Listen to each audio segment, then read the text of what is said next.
स्वागत है एक बार फिर से आप लोगों का गणित के इम्पोर्टेंट क्वेश्चन के सीरीज में। आज मैं पार्ट 3 लेके आया हूँ। पार्ट 2 में पहले और दूसरे में हम लोगों ने 9 क्वेश्चन तक देख लिए थे और आज आपके सामने क्वेश्चन नंबर 10 है।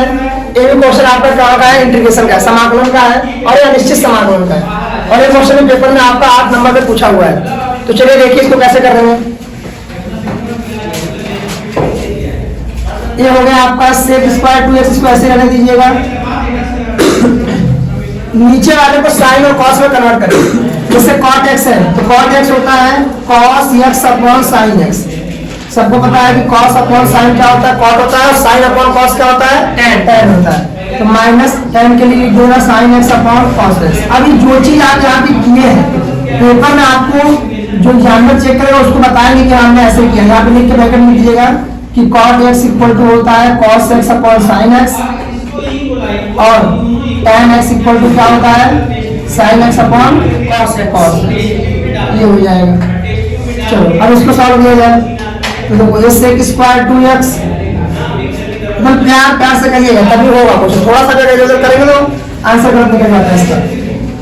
अब देखो इसका एलसीएम लेंगे पहले हम लोग। sin x cos x है तो अपॉन में क्या हो जाएगा sin x into cos x और इधर क्या होगा cos स्क्वायर x हो जाएगा। ये सबको आता है ऐसे लेना और ये sin square x upon whole square dx।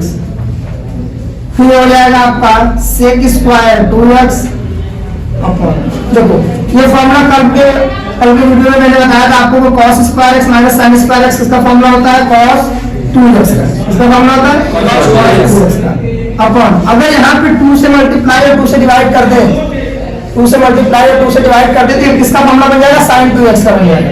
यहाँ पे मैंने क्या किया 2 sin x into cos x upon 2 पूरे का क्या हो गया मतलब इसमें देखो 2 का मल्टीप्लाई किया 2 का डिवाइड कर दिया। ठीक है ये देखो क्या हो जाएगा आपका फिर इससे स्क्वायर 2x है ठीक अपॉन ये cos स्क्वायर 2x बन जाएगा है ना, है कि नहीं। और एक ये पूरी चीज कहाँ चली जाएगी ऊपर जाएगा तो क्या हो जाएगा साइन 2x है तो होगा साइन स्क्वायर 2x और ये 1/2 ये वाला ऊपर गया ये वाला नीचे रहेगा तो 2 का स्क्वायर कितना हो जाएगा 1/4 होगा नहीं होगा हो जाएगा ये 1/4 हो गया और ये हो गया 1/4। अब देखो साइन अपॉन कॉस क्या होता है tan होता है ना। अब लिखा है यहाँ पर साइन अपॉन कॉस को क्या लिखते हैं tan। ये हो गया sec square 2x sin square 2x sin square 2x upon cos square 2x ये बन जाएगा tan स्क्वायर 2x ठीक समझ रहे सब लोग tan स्क्वायर 2x dx। फिर आगे चलते हैं यहाँ से। अब इसका इंटीग्रेशन हो जाएगा। हमको इंटीग्रेशन इसका करना है 1/4 sec square 2x into tan square 2x dx। अब इसका इंटीग्रेशन करना है तो आपको पता है कि tan को अगर t मानेंगे तो हमको उसका अवकलन करने पर sec स्क्वायर मिल जाएगा है ना। tan को अगर t मानेंगे तो उसका अवकलन करेंगे तो क्या मिलेगा sec स्क्वायर। मान लीजिए जितना माना tan याद रखिएगा कभी भी sec और tan रहे और स्क्वायर रहे साथ से sec के ऊपर तो सीधे tan को क्या मान लीजिएगा t मान लीजिएगा। तो यहाँ मैंने मान लिया tan 2x equal to t। इसका अवकलन करेंगे तो क्या हो जाएगा sec square 2x into 2x का करेंगे तो 2 हो गया dx इक्वल टू क्या हो गया ये हो गया आपका sec square 2x equal to 2 upon में हो जाएगा sec square 2x dx equal to 1/2 dt रखते हैं यहाँ पर 1/4 इस sec स्क्वायर 2x dx कितना बनेगा dt में 1/2 ठीक tan 2x को आपने t माना है तो t स्क्वायर और ये क्या हो जाएगा dt हो जाएगा 1/2 बाहर आएगा 1/8 हो गया ये हो गया t स्क्वायर dt। अब इसका अवकलन आपको पता है सॉरी समाकलन आपको पता है कि x के पावर n का इंटीग्रेशन क्या होता है x to the power n + 1 अपॉन n + 1 तो t स्क्वायर है क्या हो जाएगा t टू द पावर 2 + 1 अपॉन 2 + 1 प्लस c तो 1/8 हो जाएगा t³ अपॉन 3 प्लस c 8 3 के कितना हो गया है 24 प्लस 24 और t की वैल्यू रख दो। t की वैल्यू कितना tan 2x हो जाएगा tan cube 2x plus c ये आ जाएगा आपका क्या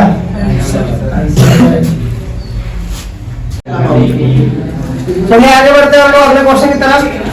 ये क्वेश्चन देखिए, दो फंक्शन दिया है, tan inverse 2x upon 1 minus x square, दूसरा दिया cos inverse 1 minus x square upon 1 plus x square. तो इसका अवकलन ज्ञात करना है इसके सापेक्ष, हो रहा है ना? तो इसका अवकलन इसके सापेक्ष ज्ञात कीजिए। अवकलन का मतलब होता है अवकलन करना है। और ये क्वेश्चन 5 नंबर में पूछता है। तो देखो अब यहाँ फंक्शन का अवकलन फंक्शन के सापेक्ष निकालना है। जैसे अभी आपने पढ़ा होगा कि dy by dx का मतलब क्या होता है कि x के सापेक्ष y का अवकलन, ये होता है x के सापेक्ष y का अवकलन। तो वहां पर एक मतलब एक ही फंक्शन होता था, एक y के टर्म में होता था, दूसरा मतलब जैसे y इक्वल टू fx, जैसे समझो y इक्वल मैंने लिखा fx, तो y किस पे निर्भर कर रहा है? x पर। अगर x बदलेगा तो y बदलेगा। तो मतलब यहाँ पे जब y निकालते थे अवकलन तो dy by dx निकालते थे तो सिंपल आराम से क्या आ जाता था, f डैश x आ जाता था। तो एक ही फंक्शन होता था, एक ही फंक्शन होता था तो आराम से अवकलन हो जाता था। लेकिन यहाँ पे दो फंक्शन है, इस फंक्शन का अवकलन इस फंक्शन के सापेक्ष ज्ञात करना है। चलो आप देखो क्या कैसे करेंगे। इसको मान लीजिएगा, दो तरीके से मानिएगा, दिखाता हूँ पहले आपको। इसको मान लीजिए कि y इक्वल टू है tan inverse 2x upon 1 minus x square है, ठीक। और इसको मान लीजिएगा z equal to cos inverse 1 minus x square upon 1 plus x square. चलो अब ये क्या है? प्रतिलोम त्रिकोणमिति फलन है। इनवर्स मतलब होता है प्रतिलोम। तो अब इसका अवकलन जो है डायरेक्ट नहीं होता है, पहले इसको हमको इनवर्स हटाना पड़ेगा। तो इनवर्स हटाने के लिए जो ये अंदर लिखा हुआ है ना, जैसे बाहर tan है तो अंदर भी tan आ जाए। जब बाहर tan है अंदर भी tan आ जाएगा तो इनवर्स क्या होगा आपका? खत्म हो जाएगा। तो कैसे हटेगा? देखो यहाँ पे मान लीजिए, माना x equal to tan theta है। x इक्वल टू क्या मान लिए? tan theta. तो देखो क्या हो जाएगा, y equal to tan inverse, इसको याद कर लेना पूरा अच्छे से, 2 tan theta upon 1 minus tan square theta. अब जिनको त्रिकोणमिति के सारे फॉर्मूले याद है तो तुरंत समझ जाएगा कि ये किसका फॉर्मूला बन गया, tan 2 थीटा का। किसका फॉर्मूला है? क्योंकि tan 2 थीटा का फॉर्मूला होता ही है 2 tan theta upon 1 minus tan square theta. चलो ये हो गया tan इनवर्स, ये हो गया tan 2 थीटा। अब देखो tan है, प्रॉपर्टी पढ़ोगे आप प्रतिलोम त्रिकोणमिति फलन में कि tan inverse into tan x अगर रहता है तो क्या बचता है? केवल x बचता है। tan खत्म हो गया। यहाँ देखो tan इनवर्स tan खत्म, क्या बचेगा? केवल 2 थीटा बचेगा, है कि नहीं? क्या बचेगा? 2 थीटा। अब थीटा का मान कितना है? थीटा का मान तो यहाँ से x equal to tan theta था, तो थीटा इक्वल टू क्या हो जाएगा? tan इनवर्स x होगा कि नहीं होगा? यहाँ पर रख दो 2 tan इनवर्स x। अब इसका अवकलन कर दो, तो dy by dx 2 dx of tan inverse x। अब tan इनवर्स x का फॉर्मूला याद है आपको, अवकलन होता है 1 अपॉन 1 प्लस एक्स स्क्वायर। इसका अवकलन आ गया 2 अपॉन 1 प्लस एक्स स्क्वायर, ठीक। ये हो गया पहला का dy by dx। इस तरह इसको सॉल्व करते हैं। अब यहाँ पे देखो, अगर बाहर cos है तो अंदर को भी क्या बनाओगे? cos बनाना पड़ेगा। तो यहाँ पे देखो cos के 4 फॉर्मूले होते हैं। एक होता है cos sin के पदों में, एक केवल cos के पदों में, एक केवल sin के पदों में और एक tan के पदों में। तो यहाँ पे देखो ये tan वाला टर्म बन जाएगा। अगर यहाँ पे tan थीटा आ जाए, यहाँ पे मान लीजिए कि माना x इक्वल टू क्या? tan theta. तो हो गया z equal to cos inverse 1 minus tan square theta upon 1 plus tan square theta. अब किसका फॉर्मूला है? cos 2 theta. इसका फॉर्मूला है 1 माइनस tan स्क्वायर, tan के पदों में 1 minus tan square theta upon 1 plus tan square theta, ठीक। फिर क्या हो जाएगा? ये देखो cos इनवर्स, इस पूरे की जगह क्या रख सकते हैं? cos 2 थीटा रख देंगे कि नहीं? Yes sir. हो गया cos 2 थीटा। cos से cos खत्म हुई सेम प्रॉपर्टी से, ये हो गया क्या? 2 थीटा। क्या लिख देना? क्योंकि cos inverse cos x equal to क्या होता है? केवल x होता है। जो भी चीज करो सब आप ब्रैकेट में लिखते चलोगे, क्योंकि वहां पर जो है जानने को पता नहीं है, जब डायरेक्ट यूज हो जाएगा कि आपने क्या किया, चीटिंग करके लिखा। तो आप अच्छे से लिखिए इसको 2 थीटा। अब थीटा का मान यहाँ से भी कितना हो जाएगा बताओ? Theta equal to tan inverse x होगा कि नहीं होगा? यहाँ रख दो z equal to 2 tan inverse x। अब हो जाएगा dz अपॉन dx, तो 2 tan इनवर्स x का डिफरेंशिएट करेंगे यहाँ पे भी, तो हो गया tan इनवर्स x। अब tan इनवर्स x का फॉर्मूला बताया कितना होता है? 1 अपॉन 1 प्लस x स्क्वायर। तो 2/1 प्लस एक्स स्क्वायर भी आ गया। बोलो आया? हाँ, अभी आपका काम पूरा नहीं हुआ। ये तो dz अपॉन dx निकला और ये निकला आपका dy बाई dx। करना क्या है आपको? आपको निकालना है इस फंक्शन के सापेक्ष इसका अवकलन निकालना है। मतलब आपको निकालना है dy बाई dz। क्या निकालना है? dy बाई, क्योंकि ये z था और y था, तो इसका मतलब क्या है कि z के सापेक्ष y का अवकलन यही होता है ना, जो नीचे होता है उसी के सापेक्ष निकालते हैं। हमको z इसी को माना है, तो z के सापेक्ष y का अवकलन, तो dy बाई z कैसे निकलेगा? dy बाई dx इनटू, अगर इसको पलट दूं मैं dx अपॉन dz कर दूं तो देखो dx कट जाएगा, dy बाई dz आ जाएगा, नहीं आ जाएगा? और dy बाई dx की वैल्यू कितनी है यहाँ पर? 2/1 प्लस एक्स स्क्वायर। और dz अपॉन dx की वैल्यू कितनी? इसको पलटोगे तो क्या हो जाएगा? 1 प्लस एक्स स्क्वायर अपॉन 2 होगा कि नहीं होगा? बोलो, आराम से सब कट जाएगा। तो इससे कट गया, इससे कट गया, वैल्यू कितनी आ गई? 1। और आपको पूरा 5 नंबर। देखिए क्वेश्चन नंबर 14 अवकल समीकरण का क्वेश्चन है और बहुत इंपॉर्टेंट क्वेश्चन, बहुत फेमस क्वेश्चन, बहुत बार पेपर में पूछा हुआ है और ये 5 नंबर में पूछता है। चलिए देखिए इसको कैसे सॉल्व करेंगे। मैंने बताया था कि पिछले वीडियो में मैंने बताया आपको कि अवकल समीकरण को हल करने के 3 तरीके होते हैं। एक बताया था विकर्ण विधि, दूसरा बताया था क्या? संघाती, और तीसरा क्या था आपका? रैखिक। तो अब इन तीनों में से कौन सा ध्यान रख सकता है उसको देखेंगे हम लोग। पता नहीं है कि कौन सा लगेगा, तो चलो आ जाओ। देखो जो क्वेश्चन दिया मैं उसको फिर वापस यहाँ लिख रहा हूँ, tan inverse y minus x dy equal to 1 plus y square dx। अब जरा थोड़ा सा अगर आप ध्यान दें इस क्वेश्चन में, हमको पता है कि अगर ये 1 प्लस वाई स्क्वायर नीचे आए और इस tan इनवर्स y को अगर मैं डी एज्यूम करूँ तो क्या होगा? 1/1 प्लस वाई स्क्वायर dt बदल जाएगा कि बदल जाएगा? हो जाएगा ना। अब इसको हमको नीचे लाना है, इसको नीचे लाने का मतलब कि dy कहाँ जाएगा? dx के अपॉन में जाएगा। मतलब ये जो इक्वेशन बनेगा वो dy बाई dx के टर्म में नहीं बनेगा, किसके टर्म में बनेगा? dx upon dy। चलो हम लोग कर देते हैं इसको, tan inverse y minus x upon 1 plus y square equal to dx upon dy। ठीक, अब इसको अलग करते हैं। ये हो जाएगा आपका tan inverse y upon 1 plus y square minus x 1 plus y square equal to dx upon dy। अब जरा इसको रोकता हूँ। अब जरा याद करो कि ये आपका लीनियर इक्वेशन टाइप का बन रहा है। कैसा बन रहा है? रैखिक अवकल समीकरण टाइप का बन रहा है। लेकिन जो आपने पढ़ा है रैखिक अवकल समीकरण ऐसा पढ़ा है, dy by dx plus py equal to qx। यही होता है ना? ये जो q होता था और ये जो q होता था, ये फंक्शन होता था किसके रिस्पेक्ट में? या इनटर्म ऑफ x। जो फलन p और q जो फंक्शन होता था वो x के पदों में होता था। किसके पदों में होता था? x के पदों में। कब? जब यहाँ पर डिफरेंशियल dy बाई dx के टर्म में हो। अगर ये dy बाई dx के टर्म में है तो p और q x के पदों में होता था। तो इसका मतलब कि अगर ये dx अपॉन dy होगा तो जो p और q होगा वो किसके पदों में होगा? y के पदों में। मतलब कि मैं इसको ऐसे लिख सकता हूँ, dx upon dy plus px equal to q, और यहाँ पर p और q किसके पदों में हो जाएगा? y के। इसका समझ आएगा आपको, है कि नहीं? जरा जरा बनाते हैं हम लोग। ये हो गया आपका dx अपॉन dy। तो इस वाले को इधर ले जा रहा हूँ, तो माइनस है, इसको इधर ले आया मैं, क्या हो जाएगा? x upon 1 plus y square minus हो जाएगा, प्लस हो जाएगा, और ये हो जाएगा आपका tan inverse y upon 1 plus y square. बोलो ठीक है, यहाँ तक सही है? चलो हमको चाहिए क्या? देखो इसमें अभी आप p के साथ मतलब x वाला टर्म चाहिए, है कि नहीं? x वाला टर्म इसके साथ आना चाहिए, तो x वाला टर्म यही है ना, इसको इधर लाते हैं।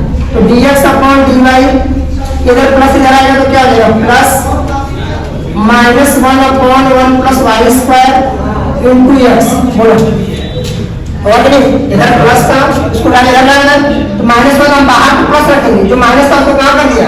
अंदर कर दिया, एक्स इधर कर दिया, और equal to minus tan inverse y upon 1 plus y square.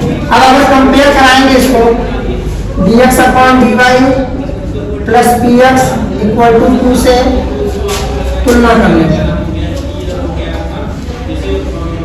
तुलना करेंगे तो क्या होगा? देखो ये dx वन में इक्वल है x x equal to p की वैल्यू कितनी मिली? इतना मिला नहीं है कि नहीं? p इक्वल टू आ गया -1 अपॉन 1 प्लस y स्क्वायर और q इक्वल टू आपका हो गया minus tan inverse y equal two upon 1 plus y square. p और q पता होने के बाद अब हम लोग सीधे क्या निकालते हैं? समाकल गुणांक। क्या निकालते हैं? समाकल गुणांक, जिसको इंग्लिश में बोलते हैं इंटीग्रल फैक्टर, मतलब कि आईएफ। क्या बोलेंगे इसको? आईएफ। अब आईएफ क्या होगा? आईएफ निकलता है जैसे आईएफ इक्वल टू भी जब हम जानते हैं IF equal to e to the power p into, अब देखो जब इस वाले टर्म में रहता था तो p इंटू dx करते थे। जब इसके फॉर्म में dx अपॉन dy वाले पदों में है तो यहाँ पर क्या होगा? p into dy। क्यों dy क्यों किया?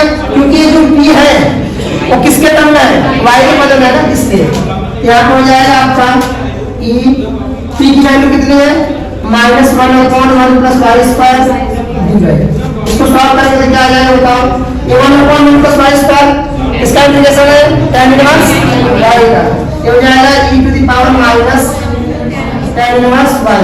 ठीक, ये आ गया आपका क्या? आईएफ। इसके बाद क्या होता है?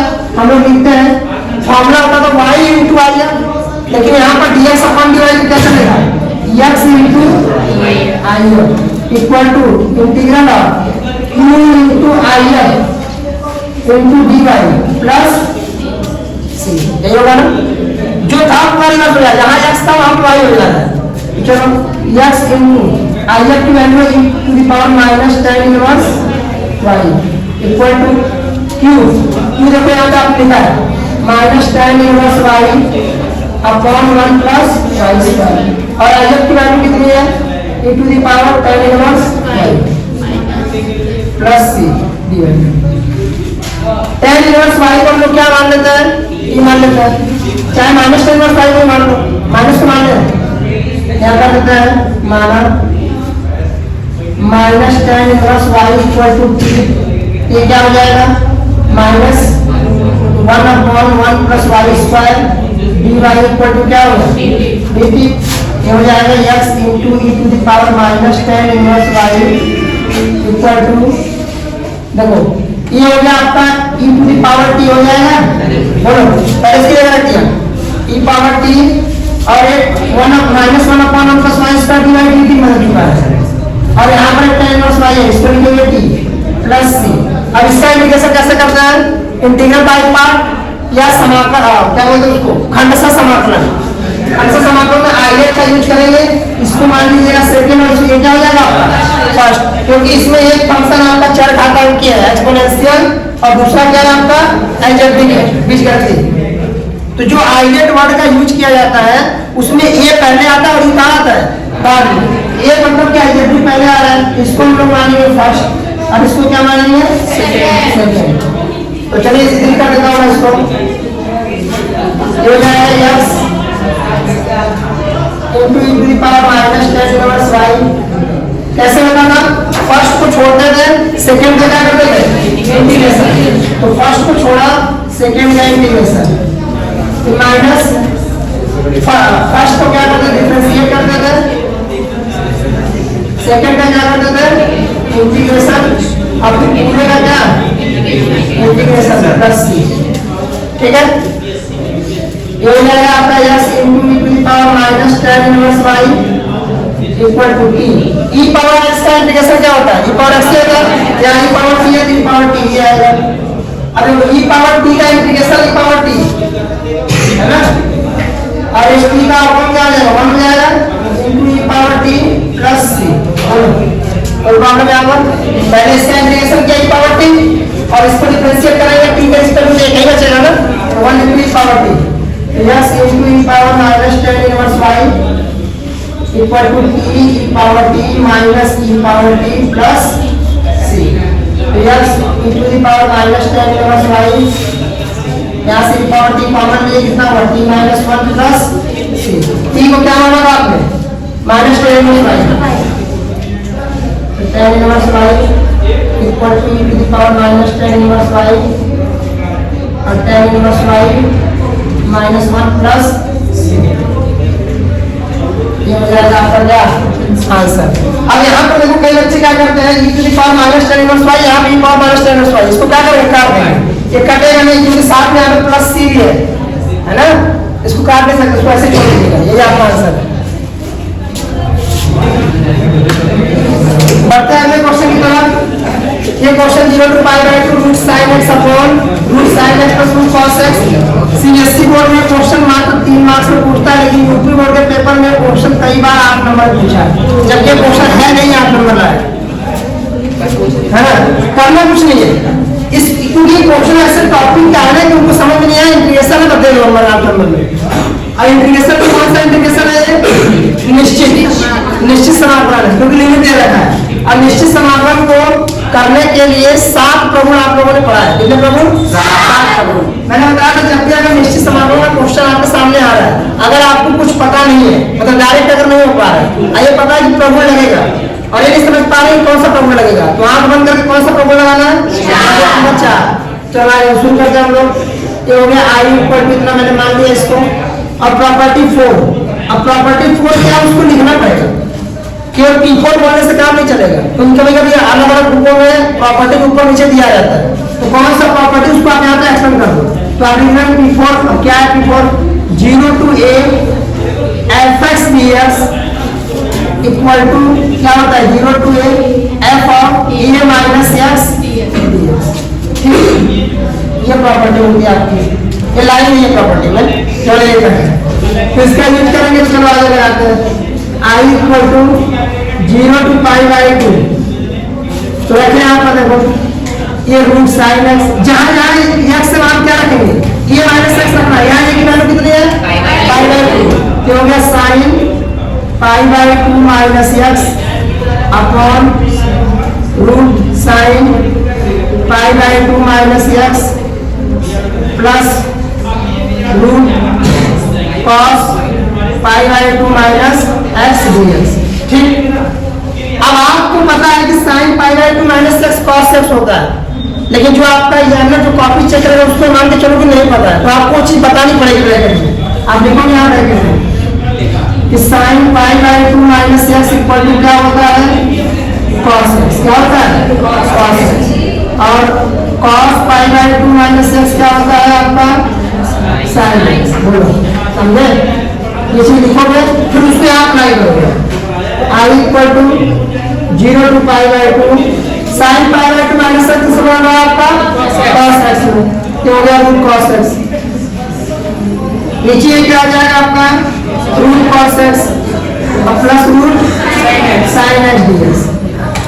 ठीक, इसको मान लीजिए कि आपने इक्वेशन नंबर क्या दिया था फर्स्ट, और ये आपका इक्वेशन नंबर क्या हो गया सेकंड। अब इक्वेशन फर्स्ट और सेकंड को आपस में क्या करो ऐड कर दो, मतलब नहीं देना समीकरण 1 और 2 को क्या करना है तो जोड़ देना, 1 प्लस 2 करना, तो क्या होगा इसमें देखो i से i जुड़ा क्या हो जाएगा 2i, और इन दोनों में कोई फर्क नहीं पड़ेगा क्योंकि बेस देखो नीचे जो लिखा हुआ है नंबर, यहाँ भी साइन है, यहाँ भी cos है, यहाँ भी साइन है cos है, और प्लस का साइन मतलब कि हर डिनोमिनेटर क्या है आपका सेम है ना, तो सीधा सीधा जोड़ देंगे 0 टू पाई बाय 2, नीचे आपका वही चीज आ जाएगी root sine x plus root cos x, ऊपर भी आपका हो जाएगा रूट साइन x ये वाला और एक plus root cos x dx।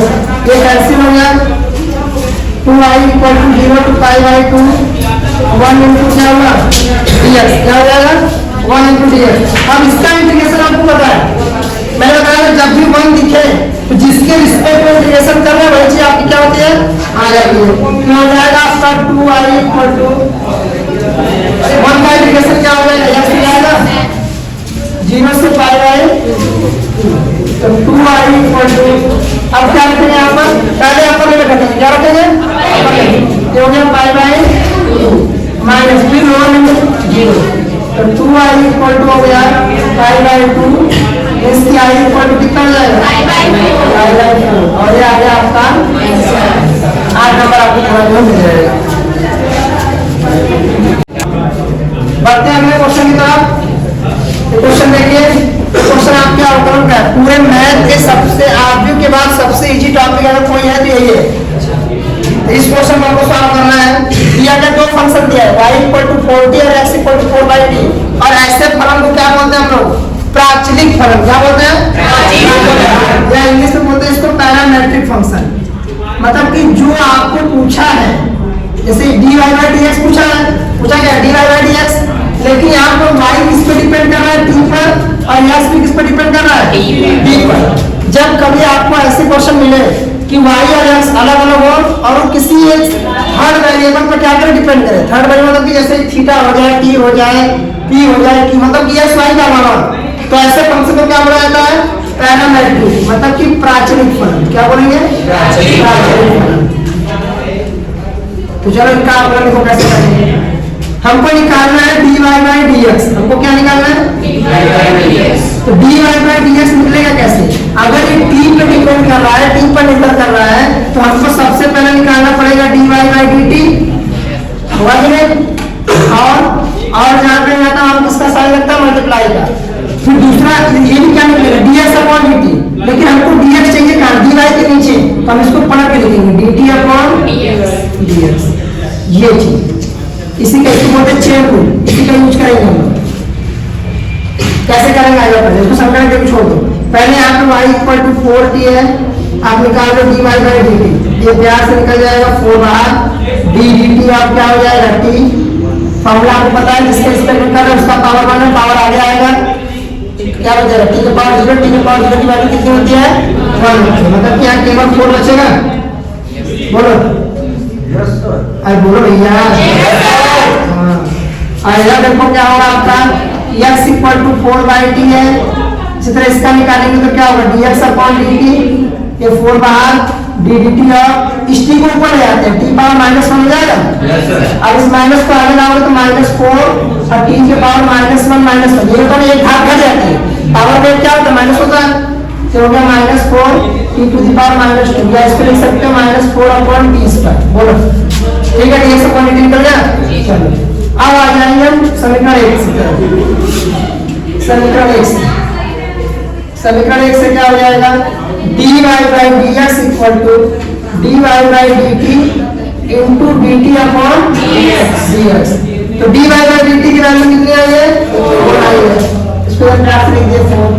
अब dx/dt की वैल्यू है आपके पास, ये किसकी वैल्यू है? dx/dt। लेकिन हमको चाहिए क्या? dt/dt। इसको क्या करेंगे? पलट लेंगे। तो पलट दीजिए, हो जाएगा t² तो 4 से 4 माइनस में चला जाएगा, क्या बचेगा आपका? मतलब कि dy/dx की वैल्यू कितनी आ गई? -2। इस तरह के क्वेश्चन को आपको ऐसे सॉल्व करना है। अब पेपर बहुत करेंगे, यहाँ पर t³ दे दे, यहाँ t⁵ दे दे, या थीटा दे दे, या cos थीटा sin थीटा का यूज कर दे, लेकिन करना आपको इसी प्रोसेस से। समझ आएगा सबको? ठीक है, बढ़ते हैं अगले क्वेश्चन की तरफ। अब इस क्वेश्चन को देखिए, इस क्वेश्चन को देख के यही लगता है कि मैथ का पेपर कितना इजी आता है। मतलब खूब आसान आ इस क्वेश्चन को बताने में, पूरे पेपर में मतलब हम लोग भी बोलते हैं कि क्वेश्चन मैथ का पेपर बहुत क्या आता है? हार्ड आता है। हार्ड लग रहा है, मतलब सीधा क्वेश्चन पूछा हुआ है 2 नंबर में, और कितने मार्क्स में? 2 नंबर। तो क्या करना है बताओ? एकदम सिंपल एकदम फॉर्मूला लिखना है। इसका फॉर्मूला बच्चा जानता होगा, अब जो बच्चा नहीं होगा उसको नहीं आता होगा। तो tan इनवर्स क्या होगा इसका? x ये होगा ना, और 1/1 प्लस x स्क्वायर, ये हो गया 1 और ये क्या हो गया? √3।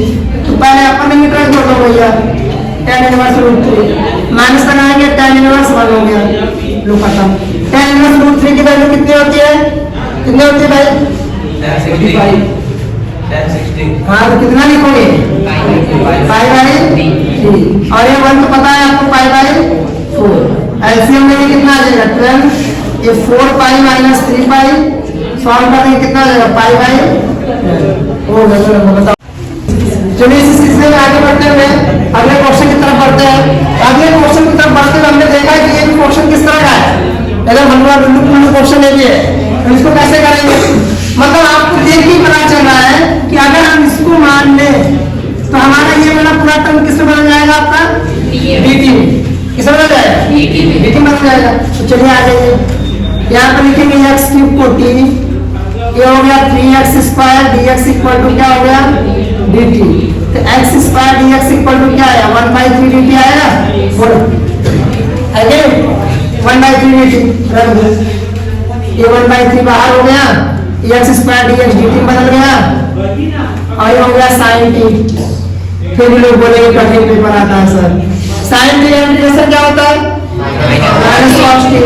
तो minus cos t plus c यानी कि ब्रैकेट में integration of sin t equal to क्या होता है माइनस cos t।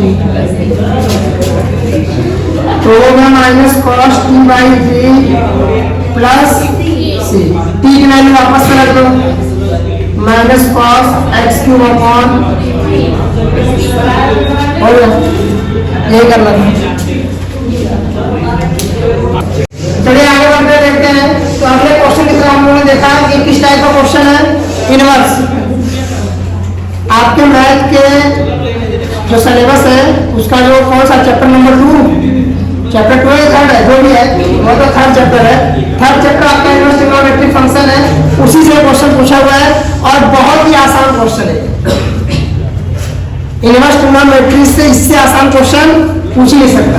वो भी कितने नंबर में कितने नंबर में तो चलो आ जाओ सॉल्व करते हैं। x की वैल्यू बतानी है। इस sin इनवर्स 1/2 को क्या लिख सकते हो आप इस 1 को देखो कैसे लिखोगे। sin इनवर्स 1/2 को लिख सकते हो आराम से अच्छे पेन से आप sin π/6 सही लिखा है ना।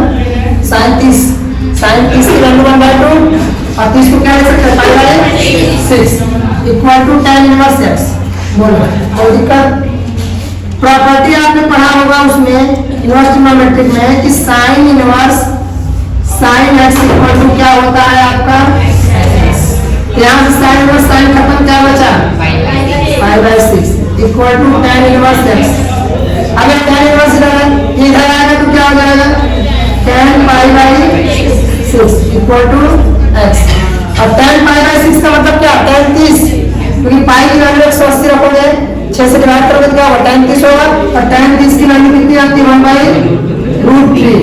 ये पे आगे और लास्ट टेंस से याद याद किए होंगे x की वैल्यू कितनी आ जाएगी 1/√3। मैं लिख देता यहां पर tan π/6 इक्वल टू होता है 1/√3। लो बताओ आसान पे आसान देखिए पड़ेगा आप लोग चाहिए नहीं। अगले क्वेश्चन की तरफ बढ़ते हैं। ये क्वेश्चन आपके सामने लिखा हुआ है हल कीजिए dy/dx equal to x plus e to the power x upon y। किस टॉपिक का क्वेश्चन है अवकल समीकरण का। अवकल समीकरण का इससे आसान क्वेश्चन हो नहीं सकता हल करने वाला है ना। हल करने के भी जितने भी क्वेश्चन आपने देखे पिछले 3-4 वीडियो में आपने देखा होगा कि 3-4 क्वेश्चन अगर हल करने वाला अवकल समीकरण का आया होगा तो तीनों क्वेश्चन बढ़िया बढ़िया रहेंगे। लेकिन ये क्वेश्चन इतना इजी है इतना इजी कि इससे इजी बन नहीं सकता। तो देखो क्या करेंगे एकदम सिंपल है। जब आपको x और y अलग अलग दिखे और उसको अलग मतलब y वाले टर्म को dy के पास भेज दे और x वाले टर्म को अगर dx के पास अगर आप भेज पा रहे होंगे तो ऐसे क्वेश्चन को क्या बोला जाता है आसान क्वेश्चन। क्या बोला जाता है आसान क्वेश्चन। तो आ जाओ ये पहला टाइप है पृथक्करण विधि dy/dx equal to x plus e to the power x upon y है। तो y गया इधर dx गया इधर बन गया आसान। ये हो गया y dy ये हो गया x plus e to the power x dx। अब दोनों तरफ क्या कर देंगे इसका करेंगे तो क्या हो जाएगा y² अपॉन 2 फार्मूला पता है y to the power x square अंदर इक्वल टू इसको अलग अलग कर लो अगर आपको दिक्कत है तो e to the power x dx। ये हो गया y² अपॉन 2 x का क्या हो जाएगा x² upon 2 e power x का e power x plus c। ये हो गया आपका आंसर बताओ है कि नहीं। अगले क्वेश्चन की तरफ बढ़ते हैं। Question number 21। इस क्वेश्चन को देखिए y equal to a cos theta plus b sin theta. तो आपको प्रूव करना है कि d2y upon d theta square equal to -y। कई लोग इस क्वेश्चन को क्या समझेंगे कि ये क्वेश्चन जो है अवकल समीकरण का डिफरेंशियल इक्वेशन का। लेकिन ये क्वेश्चन किस टॉपिक का है अवकलन का है। किसका है केवल डिफरेंशिएशन का क्वेश्चन है। ये सीधा आपको अवकलन करना और कुछ नहीं करना। और कितनी बार करना है कैसे पता चलेगा यहाँ पे कितना दिख रहा है 2 दिख रहा है मतलब कि इसका अवकलन कितनी बार और डायरेक्ट 2 बार कभी नहीं होता है। पहली बार करेंगे फिर जो रिजल्ट आएगा उसी का क्या करेंगे दोबारा अवकलन कर देंगे। चलो लगाना शुरू करते हैं। y इक्वल टू है a cos theta plus b sin theta. पहला निकालोगे dy बाई डी थीटा, किसके रिस्पेक्ट में करेंगे? थीटा के रिस्पेक्ट में, बता देना है पहले से। dy by D theta, a को बाहर लिया, ये हो जाएगा d d theta cos theta plus b को बाहर लिया, d d theta sin theta. बोलो सही है। cos थीटा का फॉर्मूला आपको पता है क्या होता है? माइनस साइन थीटा, तो माइनस को बाहर लगा दिया, और साइन थीटा का क्या होता है? cos theta. ये हो गया आपका dy by D theta. Bracket में क्या करेंगे आप? लिख देंगे कि साइन थीटा का डिफरेंशिएशन क्या होता है, क्योंकि डिफरेंस ऑफ साइन एक्स क्या होता है आपका? cos x, और डिफरेंस ऑफ cos x क्या होता है आपका? Minus sine x। तो उसी से आपका ये हुआ है। ठीक, चलो ये आ गया dy बाई डी थीटा, पहले का निकल गया। अब क्या करना है? हमको दो बार डिफरेंशिएट करना है। पहली बार का आंसर है, दूसरी बार करेंगे तो क्या लिखेंगे? d d theta of dy by D theta. ये होता है ना, इसका निकालना तो y की जगह पर रखते हैं, तो रख दिया यहाँ पर। इधर हो जाएगा d d माइनस a को बाहर दिया, d d theta of sine theta plus b को बाहर, d d थीटा ऑफ क्या हो गया? cos। बोलो कोई प्रॉब्लम? सही है आपका, समझ रहे ना? ये हो जाएगा आपका d2y upon D theta square हो गया, d2y अपॉन डी थीटा का स्क्वायर। साइन थीटा का डिफरेंशिएशन क्या होता है? cos theta. अब ऊपर लिखो आप, और cos थीटा का क्या होता है? Minus sine. अब अगर मैं यहाँ से माइनस कॉमन ले लूँ तो ये क्या बना? ये बना ये cos theta plus b sin theta, और ये cos theta plus b sin theta किसके बराबर है? इसको क्या रखिए, या माइनस वाला। तो जो आपको चाहिए तो मुझे लगता